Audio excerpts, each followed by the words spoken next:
ሰላም ቤተሰብ እንዴት ቆያችሁ? አለው እግዚአብሔር ይመስገን። አንዳንድ ነገሮች እያየው ነበረ። አንዳንዴ ምንድነው አውቆ የተኛ ቢቀሰቅሱት አይነቃም የሚባል አባባል አለ። እንደዛ አይነት ካራክተር የሚያጫወታቸው ሰዎች አሉ። ለመሳደብ አዲስ አካውንትን ይከፍታሉ። የሚገርመኝ ነገር ምንድነው መሰላችሁ? ፎሎዋቸው አዲስ ከፍተው ማለት ነው። ፎሎዋቸው 2000 4000 5000 ነው የከፈቱት፣ ግን ደግሞ አዲስ ነው ለመሳደብ ማለት ነው። እናቶችን ለመሳደብ ለመዘቅዘቅ አላደለም። በቃ እኔ እንጃ ለፎሎዋቸው ነው። እኔ ፎሎ የሚያደርጉትን ሰዎች ነው የሚያሳዝኑኝ ማለት ነው። እንደዚህ እያደረገች አንዷ ፎሎ የሚያደርጓትን ሰዎች እውነትም እየደገፏት ነው ወይ? ፎሎ የሚያደርጓት ላይክ የሚያደርጓት ኮሜንት የሚያደርጉት እውነት እናት የላቸውም ወይ? እናንተ ከእናት አልተፈጠራችሁም ወይ? እናንተ ነገ አግብታችሁ ወልዳችሁ እናት አትሆንም ወይ? እኔ ለእናንተ በጣም ነው የማዝንባችሁ። ታሳዝኑኝም አላችሁ። ምክንያቱም እናንተ እንደዚህ ብታውቁ ወይም እውቀቱ ቢኖራችሁ እንደዚህ አታደርጉ ማለት ነው። እና ለእናንተ እግዚአብሔር ልቦና ይስጣችሁ።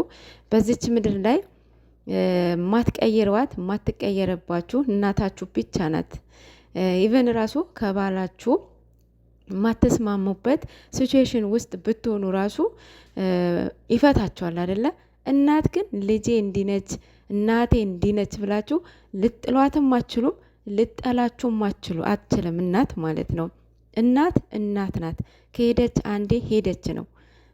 ልትቀይሯት አትችሉም። ባል አግብታችሁ ፈታችሁ ሌላ ማግባት ትችላላችሁ።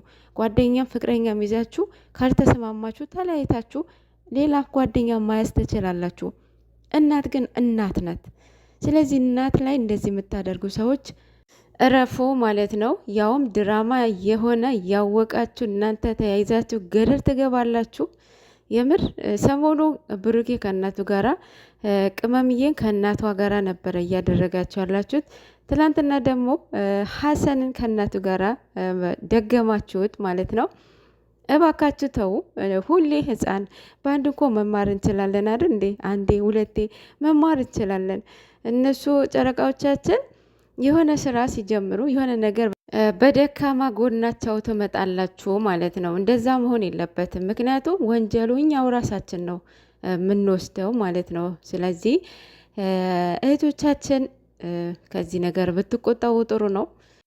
ሲቀጥል እዩ አሳዘነችኝ እያላችሁ የምታሽቃብጡ ሰዎች ማለት ነው ታሳስረው ህግ ቦታ ታቅርበው ምናምን እያላችሁ ነበርና በመጀመሪያ ደረጃ የመክሰስ መብት የላትም። አንደኛ ነገር ይሄ ልጅ አላመነም። ሁለተኛ ነገር ደግሞ የሰማንያ ባሏ አይደለም። እንደዛ ከሆነማ ስንቶቻቸው አሉ እንደዚህ እርጀንት የሆነ በድንገት ከሆነ ዝም ብለው ተጋድመው የሚወልዱ ሰዎች ሞልተዋል፣ ነፍነዋል አይደለ እንዴ?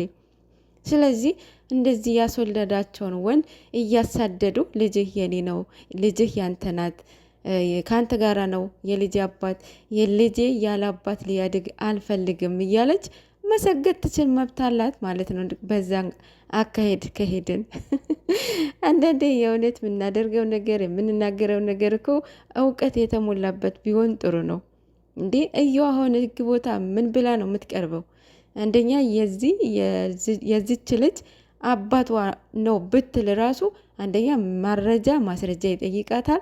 ሁለተኛ ነገር የሰማንያ ባልዋ ነው ወይ አይደለም።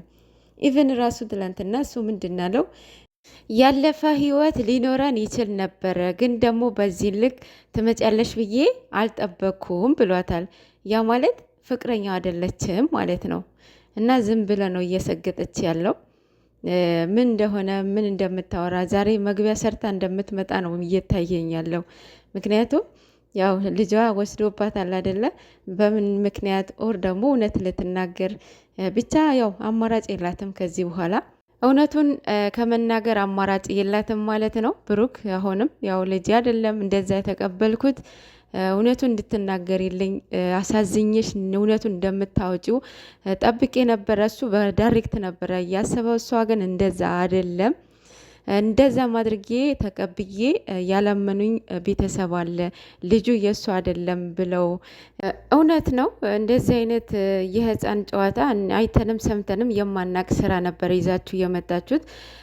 አብዛኛው ኦዲየንስ ልጁ የእሱ አይደለም ልጅም የለውም ብለው ያመናው ኦዲየንስ፣ አብዛኛው ኦዲየንስ አምኖ ነበረ። ግን ደግሞ በመሀል ምንድነው ኮንቪንስድ ያደረካቸው? ሶስት አይነት ንግግር ስለተናገርክ ነው ኮንቪንስድ ያደረካቸው እንጂ አብዛኛው ኦዲየንስ ልክ አይደለም ብሎ ነበረ ያመነው። እኔ አላመንኩም ነበረ ከመጀመሪያም ይሄ ስራ ሲጀምሩ ራሱ ልክ ትክክል እንዳልሆነ እስካሁን አለሁኝ ማለት ነው። የምታምኑትን ሰው ደግሞ ስህተት አይሰራም ማለት አይደለም። እኔ ስህተት አልሰራም ማለት አይደለም።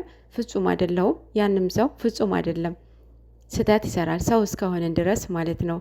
ግን ደግሞ የምትወዱትን ሰው አሳልፋችሁ ለሚዲያ መስጠት ማለት በጣም ነው የሚከብደው አይደል? የምትወዱትን ሰው ማለት ነው። ይህንን ስራ ባይሆን እውነት ቢሆን በውስጥ ይጨርሱት ነበረ ማለት ነው። ስለዚህ ድራማ ነው። አሁንም ያው አብዛኛው ኦዲየንስ ዌካፕ ሆናቸዋል ከስንት አንዱ ካልሆነ በስተቀር። ከዚህም በኋላ የምታዩትን ነገር ሁሉም ሚዲያ የሚለቀቅ ነገር እውነት ነው ማለት አይደለም። በቃ ዩቲዩብ ራሱ የተለያየ ፕላትፎርም ይፈልጋል፣ የተለያየ ስራ ይፈልጋል። እና እንደተለያዩ ነው ምኞታቸውን እየገለጹት ያሉት ጨረቃዎቻችን። እናንተ ደግሞ እውነት መስሏችሁ አንዳንድ ሰዎች እሪ በከንቱ እያላችሁ ነው። ከምዳውን እነሱ እንደዚህ ያሉበትን ምክንያት እኔ ገብቶኛል። ብቻ ያው መናገር ባልፈልግም እቺ ተንከሲስ እስክትወጣ ድረስ በዚህ ወይ ነው የሚቀጥሉት። ገብቷቸዋል።